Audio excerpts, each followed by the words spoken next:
আসসালামু আলাইকুম রহমতুল্লাহি ওয়া বারাকাতুহু। কেমন আছেন প্রিয় ভাই? আলহামদুলিল্লাহ, আপনাদের দোয়ায় আমি ভালো আছি। আমি আপনাদের সামনে কিছু কথা রাখছি। কোনো এক সময় আমাদের চট্টগ্রাম শহরে কিছু স্বৈরাচার বক্তা ছিলেন, তাদের কিছু ব্যাপারে কিছু কথা রাখছি। বর্তমানে আলহামদুলিল্লাহ বাংলাদেশে চট্টগ্রামে মাদ্রাসার কোনো কমতি নেই, আলেমের কোনো কমতি নেই। আলহামদুলিল্লাহ আমাদের গর্বের বিষয়। তো আমি কোনো এক সময় সেই কথাগুলো এখন রাখছি, আপনাদেরকে শোনাতে যাচ্ছি। মুসল্লিয়ানে কেরাম, ভাই সব,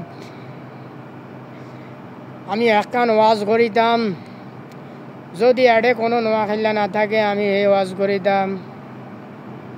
আমি একখান ওয়াজ করিতাম, তো ইয়াডে এক নোয়াখাইলা সিলেটের ভাইসাব পড়লো। সিলেটের ভাইসাব সিলেটের ভাষায় বলল ওয়াজ করুক গা। বক্তা সাহেব ওয়াজ শুরু করলেন।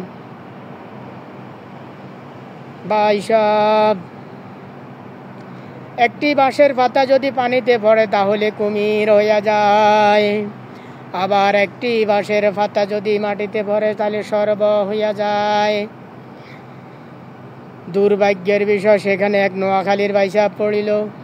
নোয়াখালীর ভাইসাব উঠা বলে, হুজুর আপনি ওয়াজ করিতেছেন একটি বাঁশের পাতা যদি পানিতে পড়ে তাহলে কুমির হইয়া যায়, আবার বলিতেছেন একটি বাঁশের পাতা যদি মাটিতে বলে তাহলে সর্ব হইয়া যায়।